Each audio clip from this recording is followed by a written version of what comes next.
बुद्धि युक्तो जहातीह उभे सुकृत दुष्कृते तस्माद् योगायुज्यस्व योगः कर्मसु कौशलम। गीता दूसरा अध्याय, ये 50वां श्लोक। तो पिछले श्लोक में कृष्ण ने कहा था कि सिद्धि असिद्धि में समभाव सुपीरियर है, फल के मोटिव से किया गया कर्म इन्फीरियर है। यहाँ बतलाते हैं कि संभाव रखने से क्या होता है। तो कृष्ण कहते हैं सुकृत दुष्कृत है, सुकर्म और कुकर्म से, अच्छे बुरे कर्म से, उनसे जनित पाप पुण्य को क्या होता है, बुद्धि युक्तो जहातीह, समत्व बुद्धि योग वाला यहीं त्याग देता है, पाप पुण्य यहीं छोड़ देता है, कर्मों के बंधन से मुक्त हो जाता है, जीवन मृत्यु के चक्र में नहीं फंसता। तो इस चैप्टर के 38 और 39 श्लोक में यही बातें आई थी। 39 श्लोक में कहा गया है बुद्धया युक्तो यया पार्थ कर्म बंधन प्रहास्यसि, योग में युक्त होगा तो कर्म बंधन त्याग देगा।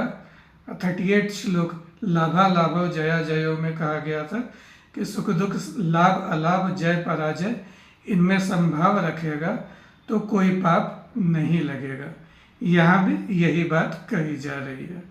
आगे कहते हैं योगः कर्मसु कौशलम, कि योग कर्मों में कौशल है, मतलब सिद्धि असिद्धि में संभाव से ही कर्मों में कुशलता आती है। ये 41 श्लोक में बताया था कि जहाँ निष्काम कर्म होता है वहाँ बुद्धि व्यवसायत्मिका होती है, माइंड फोकस्ड रहता है, डिसिप्लिन्ड रहता है, रेजोल्यूट रहता है, नहीं तो माइंड मल्टीपल गोल्स की ओर डिस्ट्रैक्टेड होता है।